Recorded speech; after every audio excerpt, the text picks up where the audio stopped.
active duty Army intelligence for 8 years. I was a signals intelligence analyst and a Korean linguist. I went to DLI, the Defense Language Institute, studied Korean for 2 years. I went to Goodfellow Air Force Base and went to intelligence school for 6 months. My first duty station was in Korea, where I worked at the GCCTK, the Ground Control Analysis Element, Technical Control and Analysis Element, where we studied North Korea and we gathered, we processed their intelligence. I used to brief generals and officials in Korean.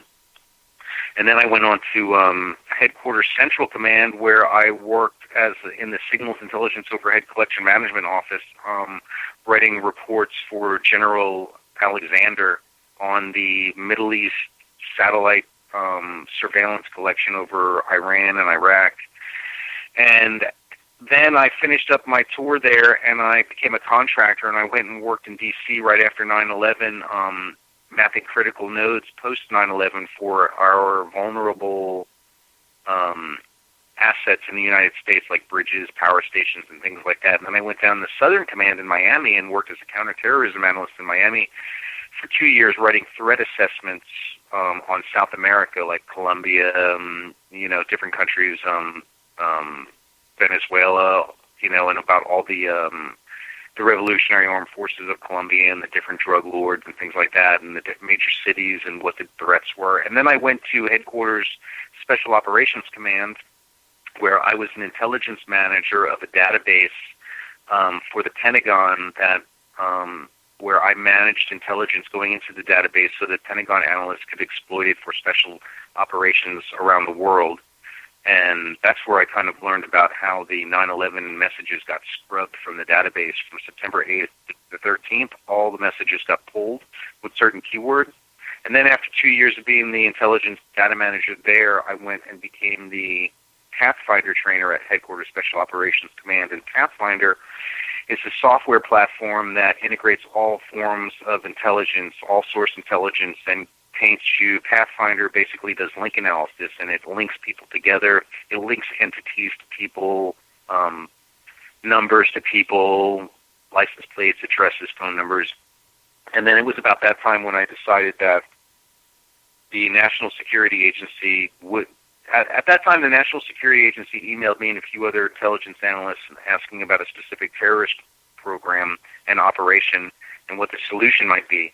So I wrote them back a step-by-step actionable plan on how to eliminate terrorist activity globally, how we could stop terrorist activity. I had been thinking about it and working on it for a while.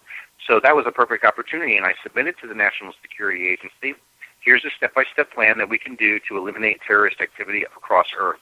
We won't have to worry about terrorist activity anymore, not in the United States, not anywhere.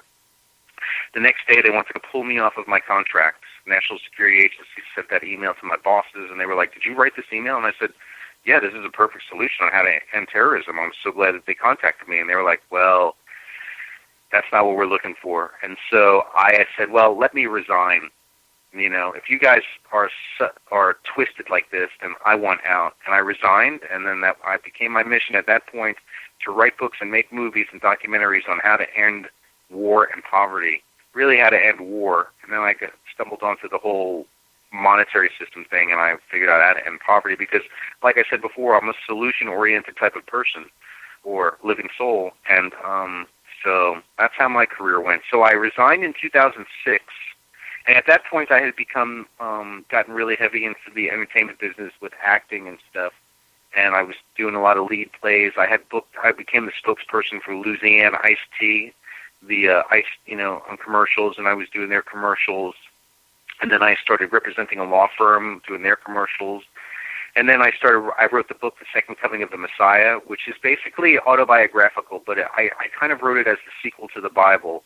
And it's also about my story in the government world, where I come up with the solution on how to end war, and what I kind of went through, but it becomes a little metaphysical.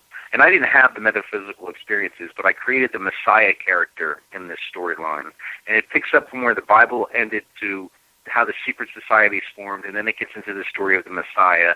And I weaved in some of my life experiences in the military with that. And then it ends where he is going off to start the Armageddon. So the book, this is really the Second Coming of the Messiah, book 1, The Awakening, and that's when he awakens and becomes the Messiah. And I'm in the process of writing book 2, The Rapture, where the whole world raptures and what happens. And then I've kind of started book 3, 1,000 Years of Peace. It's a 3-book series, The Second Coming of the Messiah, The Awakening, which is out on Amazon. And then book 2 is going to be The Rapture, and book 3 is 1,000 Years of Peace, and what happens during that 1,000 years of peace, and what happens at the end of it, and where we are in this simulation. Oh, wow. Hey, our time is up. Real quick, give out your email. I mean, not email, your web address.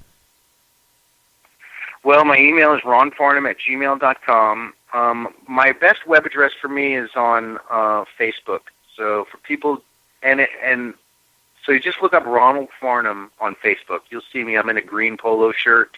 And if you just look up my name, Ronald Farnham, that'll come up on Facebook. And the only other web address I want to give out is just the Renonymous DVD, which is step 1 of the revolution, turn in your birth certificate. That's about how, basically, I did a documentary on Anonymous, and really how Anonymous isn't really telling anybody what to do. They just give speeches. Well, Renonymous, who I became, and I made up the poster, and I have a mask and everything, is about turning in your birth certificate, and that's the start of the revolution. This is the first action step. So that's on DVD on Amazon. It's called Renonymous. And then my movie, Hollywood and Vine, is on Amazon Prime in the U.S., UK, and Germany, and that is about the Messiah who goes to Hollywood. That's kind of the sequel to the Second Coming of the Messiah book, where the Messiah in this movie is a female. She goes to Hollywood. She teams up with 2 other female intelligence analysts, one from Russia and one CIA, and they face off with the Illuminati, reptilian shapeshifters, Russian henchmen, and then she brings her book, The Second Coming of the Messiah, which is my book. She brings it with her to Hollywood to get it made into a book and movie. And then, I'm not going to give away how it ends, but it's a good 2-hour, 15-minute experience, and it's got clues on how to end war and poverty. That's my production company is Enlightenment Through Entertainment. And so everything I do is about that, enlightening people and entertaining them at the same time. Okay, boy, like always, the time went by fast. You were only going to be on for a half an hour, a little bit longer than a half an hour. Hey, we will talk again on the 27th. Keep any new information, send it over. And if anything ever happens, where you got to get something out, get a hold of me, and maybe we can get you on, and for like 10, 15 minutes, we can talk about it. I'll keep you in the loop. And you guys, your audience, support Gary. He's here to get the truth out, I believe, Gary, that you're doing a great mission. So tell your friends to tell their friends, share it on Facebook, share it on Twitter, support his channel, do whatever you can, but build this show so it eclipses other shows and becomes one of the top shows in its genre. And Gary, I thank you, and I think you're doing a great job, and keep it up. Okay, sir. Well, you have a good night. Well, it's getting late for you there, too, and it's getting late for me. Well, you have a great evening, and we'll talk later, my friend. All right. Okay. All right. Thanks, Gary. Love you, man. Yeah, bye. So, hey, what can I say? Well, the time went by real fast here tonight. We were only going to be a 2-hour show tonight. Well, it kind of went past that. Again, I want to thank Mary Joyce and Ronald Farnham. And, what can I say? I mean, we touched a little bit of everything here tonight. Chemtrails, we talked about, Antarctica, the Nazis, this banking type things that's going on about money, jobs. Oh, boy, the economy. What more can we talk about? Well, we got a lot more we can talk about, by the way, because you know what? At this compound at the harbor, that's what we do. We bring on paranormal the way it should be, the way I like it to be, the way I was taught by the master. Anyway, everybody, have a great evening, and we'll be back on tomorrow.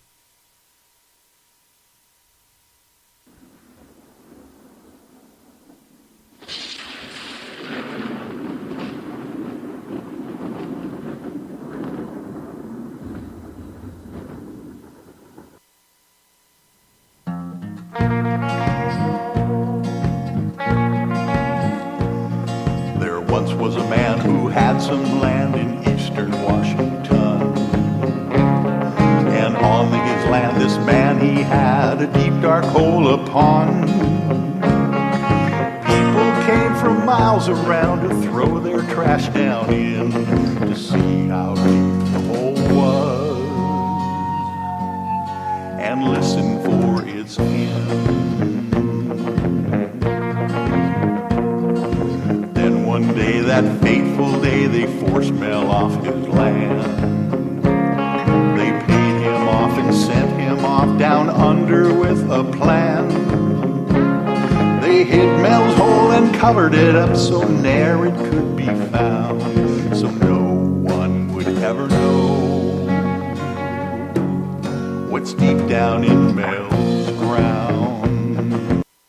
If you would like to hear Night Dreams Talk Radio on your local radio station, let them know. Tell them to check out www.nightdreamstalkradio.com, and thank you